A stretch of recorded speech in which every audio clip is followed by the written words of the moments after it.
많은 사람들은 면역력을 이야기할 때 비타민이나 특정 영양소를 먼저 떠올립니다.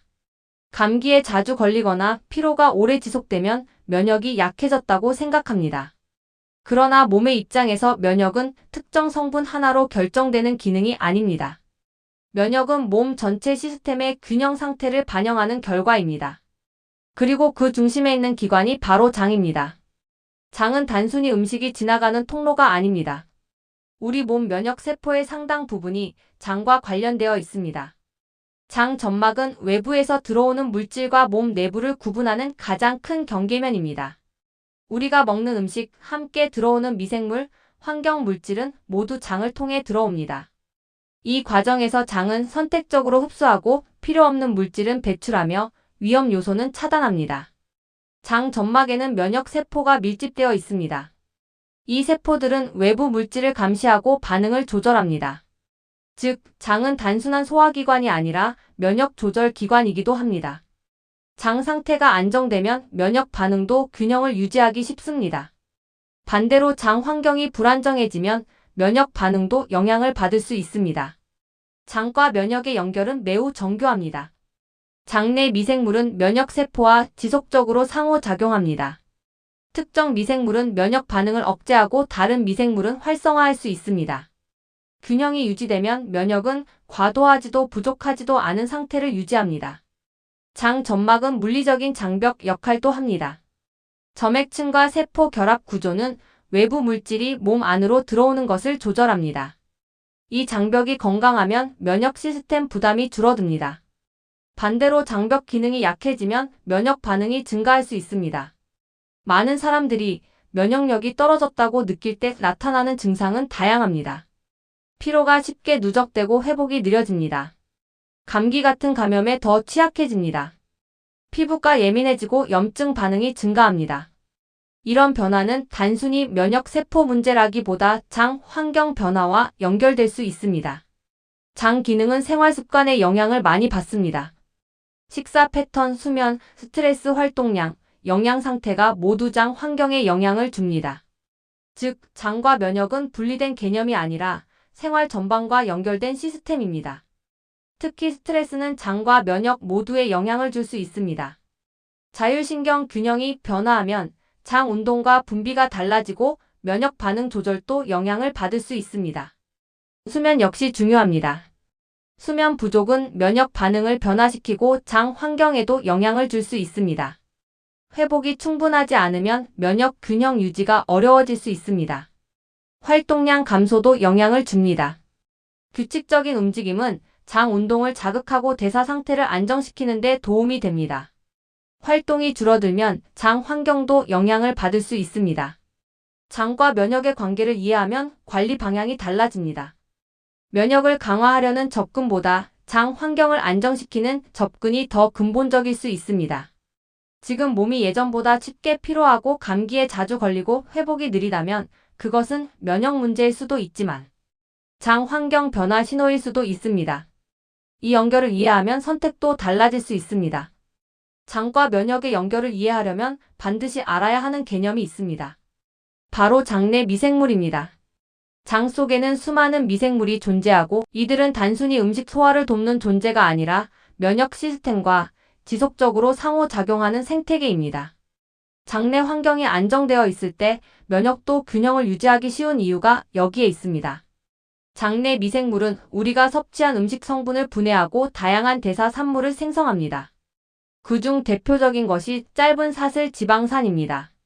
이 물질은 장 점막세포의 에너지원이 되고 염증 반응을 조절하는 역할을 합니다.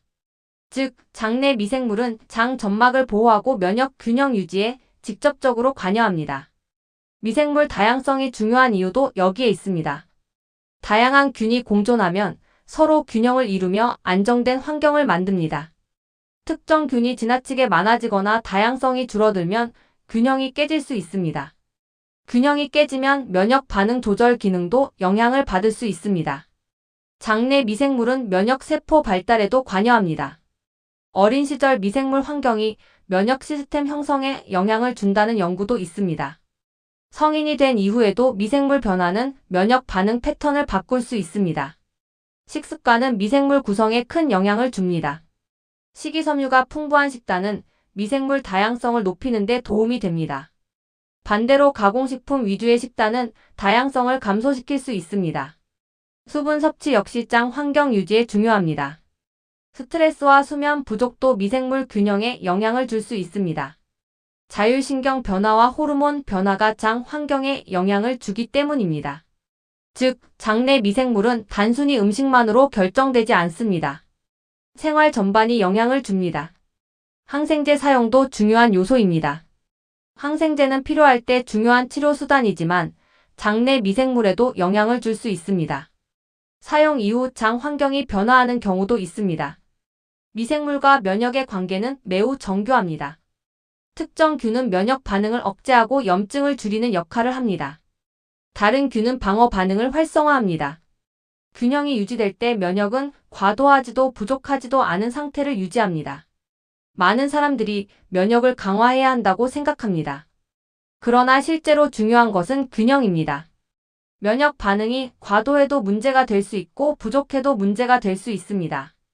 장 내 미생물은 이 균형을 조절하는 중요한 요소입니다. 장 환경이 불안정하면 면역 반응도 흔들릴 수 있습니다. 피로가 쉽게 쌓이고 감염에 취약해지고 염증 반응이 증가하는 변화가 나타날 수 있습니다. 이러한 변화는 단순히 면역 세포 문제라기보다 장 환경 변화와 연결될 수 있습니다.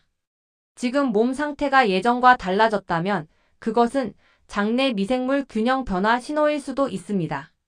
이 연결을 이해하면 관리 방향도 더 명확해질 수 있습니다. 장과 면역의 연결을 이해하는 데 있어서 가장 핵심적인 구조 중 하나가 바로 장 점막입니다. 장 점막은 단순히 영양을 흡수하는 표면이 아니라 외부 환경과 우리 몸 내부를 구분하는 경계선 역할을 합니다. 우리가 섭취하는 음식, 함께 들어오는 미생물, 환경 물질은 모두 장을 통과합니다. 이 과정에서 장 점막은 선택적으로 흡수하고 필요 없는 물질은 차단하며 위험 요소에 대해서는 면역 반응을 유도합니다. 장 점막은 여러 층으로 이루어져 있습니다. 점액층은 물리적 보호막 역할을 하며 세포 표면을 보호합니다. 그 아래에는 상피세포가 촘촘하게 연결되어 장벽을 형성합니다. 이 세포 연결 구조가 건강하면 외부 물질이 무분별하게 침투하지 못합니다. 장벽 기능이 안정적이면 면역 시스템의 부담도 줄어듭니다. 그러나 다양한 요인이 장 점막 상태에 영향을 줄 수 있습니다. 스트레스, 수면 부족, 영양 불균형, 장 내 미생물 변화, 염증 반응, 약물 사용 등이 점막 기능을 변화시킬 수 있습니다. 점막이 약해지면 외부 물질에 대한 면역 반응이 증가할 수 있습니다. 면역 반응이 증가하면 염증 환경도 함께 변화할 수 있습니다. 염증은 반드시 나쁜 반응만은 아닙니다. 염증은 몸을 보호하는 과정의 일부입니다. 그러나 장기간 지속되거나 조절되지 않으면 조직 기능에 부담을 줄 수 있습니다. 장 환경이 불안정하면 이러한 염증 반응이 반복될 수 있습니다. 장 점막은 면역 교육 역할도 합니다. 면역세포는 장에서 다양한 물질을 경험하며 반응 방식을 학습합니다. 장 환경이 안정적이면 면역 반응도 균형을 유지하기 쉽습니다. 반대로 환경이 불안정하면 면역 반응 패턴도 영향을 받을 수 있습니다. 장 점막 상태는 배변 패턴과도 연결됩니다. 장 운동이 원활하지 않거나 내용물이 오래 머무르면 점막 환경도 영향을 받을 수 있습니다. 장 내 미생물 균형 역시 점막 상태와 상호작용합니다.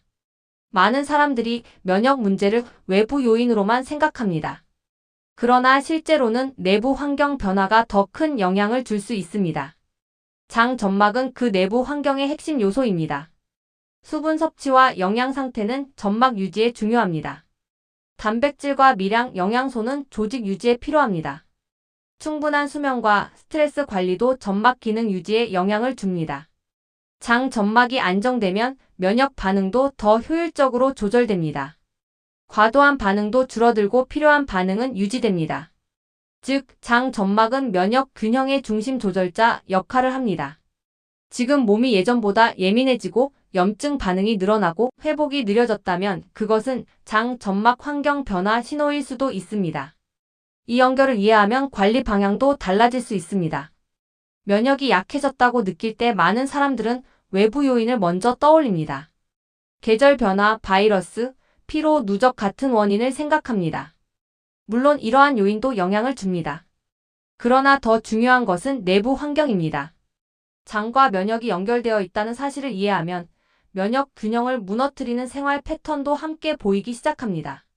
첫 번째로 영향을 주는 요소는 수면 부족입니다. 수면은 단순히 쉬는 시간이 아니라 회복 과정입니다. 수면 중에는 면역 세포 활동과 조절이 이루어집니다. 장 점막 회복과 장내 환경 유지에도 수면이 중요한 역할을 합니다. 수면이 부족하면 면역 반응 균형이 흔들릴 수 있고 장 환경도 영향을 받을 수 있습니다. 두 번째는 만성 스트레스입니다. 스트레스가 지속되면 자율신경 균형이 변화하고 스트레스 호르몬이 높게 유지될 수 있습니다. 이러한 상태는 장 운동과 분비 기능에 영향을 줄 수 있습니다. 장 환경이 불안정해지면 면역 반응 조절도 영향을 받을 수 있습니다. 세 번째는 식습관 불균형입니다. 식이섬유가 부족하고 가공식품 위주의 식단이 지속되면 장내 미생물 다양성이 감소할 수 있습니다. 다양성이 줄어들면 장 환경 안정성이 떨어질 수 있습니다. 영양 불균형 역시 장 점막 유지에 영향을 줄 수 있습니다. 네 번째는 활동 부족입니다. 움직임은 장 운동을 자극하고 대사 균형을 유지하는 데 도움이 됩니다. 활동이 줄어들면 장 자극도 감소하고 대사 환경도 변화할 수 있습니다. 이러한 변화는 면역 기능에도 영향을 줄 수 있습니다. 다섯 번째는 수분 부족입니다. 수분은 장 내용물 이동과 점막 환경 유지에 중요합니다. 충분한 수분이 공급되지 않으면 장 환경이 건조해지고 기능이 둔해질 수 있습니다. 여섯 번째는 불규칙한 생활 리듬입니다. 수면 시간, 식사 시간, 활동 시간이 일정하지 않으면 장 리듬도 영향을 받을 수 있습니다. 생체 리듬이 흔들리면 면역 반응 조절도 영향을 받을 수 있습니다. 일곱 번째는 과도한 음주와 흡연입니다. 이러한 습관은 장 점막과 면역 반응에 부정적인 영향을 줄 수 있습니다. 장기적으로 장 환경 균형을 깨뜨릴 수 있습니다. 여덟 번째는 반복적인 항생제 사용입니다. 필요한 상황에서는 중요한 치료 수단이지만 장내 미생물 균형에도 영향을 줄 수 있습니다. 이후 장 환경 회복 과정이 필요할 수 있습니다. 아홉 번째는 과도한 위생 환경입니다. 지나치게 제한된 환경은 면역 교육 기회를 줄일 수 있다는 연구도 있습니다. 물론 위생 관리 자체는 중요하지만 균형이 필요합니다. 이러한 생활 패턴은 하나씩은 작아 보일 수 있습니다. 그러나 여러 요소가 동시에 작용하면 장 환경과 면역 균형이 흔들릴 수 있습니다. 면역은 단순히 강하게 만드는 기능이 아닙니다. 균형을 유지하는 기능입니다. 장 환경이 안정되면 면역도 균형을 유지하기 쉽습니다. 지금 몸이 예전보다 쉽게 피로하고 잔병치레가 늘었다면 그것은 외부 요인 때문만이 아니라 생활 패턴 변화 신호일 수도 있습니다. 장과 면역의 연결을 이해하면 관리 방향도 더 명확해집니다. 이제 우리는 알고 있습니다. 면역은 단순히 외부 병원체를 막아내는 힘이 아니라 몸 내부 균형을 유지하는 시스템이라는 것을, 그리고 그 중심에 장이 있다는 사실도 이해했습니다. 장내 미생물, 장 점막, 신경계, 생활 습관이 모두 연결되어 면역 반응을 조절합니다. 그렇다면 가장 중요한 질문이 남습니다. 어떻게 하면 장 면역을 다시 회복하고 균형 상태로 되돌릴 수 있을까? 장 면역 회복의 핵심은 면역을 억지로 높이는 것이 아니라 장 환경을 안정시키는 것입니다. 장이 안정되면 면역 반응도 자연스럽게 균형을 찾을 가능성이 높습니다. 첫 번째는 식사 리듬입니다. 장은 규칙성을 좋아합니다. 일정한 시간에 식사를 하면 장 운동과 분비 리듬이 안정됩니다. 불규칙한 식사는 장 환경을 흔들 수 있습니다. 특히 아침 식사는 장 운동을 자극하는 중요한 신호입니다. 두 번째는 식이섬유입니다. 식이섬유는 장내 미생물의 먹이가 되고 장 내용물 부피를 늘려 장 운동을 촉진합니다. 다양한 식이섬유를 섭취하면 미생물 다양성 유지에 도움이 됩니다. 세 번째는 단백질과 영양 균형입니다. 장 점막은 빠르게 교체되는 조직입니다. 단백질과 미량, 영양소가 충분히 공급되어야 점막 유지가 가능합니다. 균형 잡힌 식단이 중요합니다. 네 번째는 수분입니다. 충분한 수분은 장 환경 유지와 배변 리듬에 중요합니다. 수분이 부족하면 장 기능이 둔해질 수 있습니다. 다섯 번째는 움직임입니다. 걷기와 같은 리듬 있는 활동은 장 운동을 자극하고 대사 균형을 유지하는 데 도움이 됩니다. 활동이 줄어들면 장 환경도 영향을 받을 수 있습니다. 여섯 번째는 수면입니다. 수면 중에는 회복 과정과 면역 조절이 이루어집니다. 깊은 수면이 유지되면 장 점막 회복과 면역 균형 유지에도 도움이 됩니다. 일곱 번째는 스트레스 관리입니다. 긴장이 높은 상태에서는 자율신경 균형이 깨질 수 있습니다. 깊은 호흡이나 이완 활동은 부교 감신경 활성화에 도움이 됩니다. 여덟 번째는 장내 환경 회복 기간을 주는 것입니다. 장 환경 변화는 하루아침에 이루어지지 않습니다. 일정 기간 지속적인 관리가 필요합니다. 몇 주 단위로 변화를 관찰하는 것이 중요합니다. 아홉 번째는 지속성입니다. 장 면역은 단기간 자극으로 변화하기 어렵습니다. 반복된 생활 습관이 누적되어 환경을 만듭니다. 작은 변화라도 꾸준히 유지하는 것이 중요합니다. 장과 면역은 분리된 개념이 아닙니다. 장이 안정되면 면역도 균형을 유지하기 쉽습니다. 반대로 장 환경이 흔들리면 면역 반응도 영향을 받을 수 있습니다. 지금 몸이 예전보다 쉽게 피로하고 잔병치레가 늘었다면 그것은 단순히 면역이 약해진 것이 아니라 장 환경 변화 신호일 수도 있습니다. 이 신호를 이해하면 관리 방향도 달라질 수 있습니다.